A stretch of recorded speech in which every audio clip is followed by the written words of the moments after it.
Makakatanggap ang ABS-CBN ng kabuuang 6 billion pesos investment mula sa ilang investors na layong palakasin ang financial position ng kumpanya at suportahan ang mga susunod nitong hakbang sa industriya ng media at entertainment.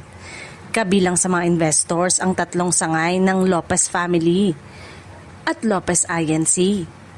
Sa kabuuang halaga na 2.2 billion pesos ang ilalaan ng tatlong sangay ng Family Lopez, habang 3.5 billion pesos naman ang manggagaling sa INC Holding Corporation.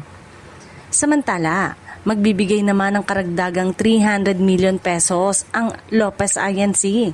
na bahagi ng mas malaking hakbang upang mapatatag ang operasyon ng financial standing ng ABS-CBN. Inaasahang makatutulong ang malaking investment sa pagpapatupad ng mga plano ng kumpanya para sa isang mas sustainable at content-led ng media at entertainment business. Malaki rin ang posibilidad na magsilbi itong dagdag na suporta sa paggawa ng pagpapalawak ng mga dekalidad na content, gayon din sa pagbuo ng mga bagong oportunidad sa industriya. Sa kabuuan, ang 6 billion pesos investment ay nagpapakita ng patuloy na suporta ng mga investor sa ABS-CBN at sa potensyal nitong muling palakasin ang posisyon bilang isa sa pangunahing pangalan sa Philippine media at entertainment landscape.